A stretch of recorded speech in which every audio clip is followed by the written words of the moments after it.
जिस तरह से ये तशद्दुद हुआ, जो एविडेंस हमारे पास है, जो सहाफ़ी हज़रात ने देखे, ये सारी बातें भी सामने आएंगी, अदालत के सामने आएंगी। मैंने उनसे ये रिक्वेस्ट की थी कि आप जुडिशल इंक्वायरी करें। हमारी एप्लीकेशन जो है वो फ़ाइल हो चुकी है, उसके ऊपर judicial inquiry, independent medical board meeting का उन्होंने वकला से कह दिया है कि आप एक्सेस करेंगे।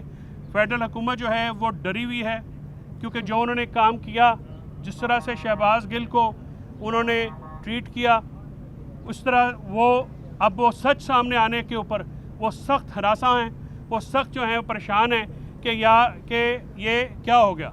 लेकिन इंशाल्लाह, जैसे मैंने पहले दिन कहा था, जिनने टॉर्चर किया है, जिन लोगों ने शहबाज गिल के ऊपर, हम उनके पीछे सुप्रीम कोर्ट तक जाएंगे और जहां तक हमें जाना हुआ हम जाएंगे। मुझे उम्मीद है कि ये कोर्ट एक कॉम्प्रिहेंसिव इंक्वायरी करा सकेगी और कर लेगी।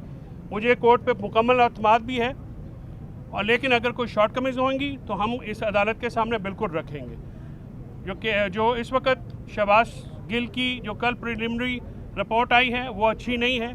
हमने ये भी दरख्वास्त की है कि हमें अपनी जो पसंद का जो ट्रीटमेंट है, मेडिकल विसिनिटी पिम्स के हॉस्पिटल, पिम्स का वो सरकार का हॉस्पिटल है, तो वी मे नॉट ट्रस्टेड, हमारी शायद उस पर उतनी एतमाद नहीं होगा।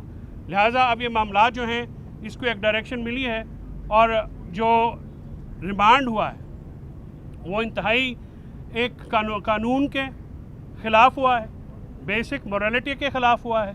ऐसी नज़ीर नहीं मिलती है कि आप बग़ैर किसी सॉलिड वजह के, मैंने सुबह भी अदालत में कहा था कि हमें तो ऐसा लगा जैसे जो पिटिशनर रिस्पोंडेंट जो शहबाज गिल साहब जो हैं वो जज साहबा के सामने तो एग्जिस्ट ही नहीं करते थे।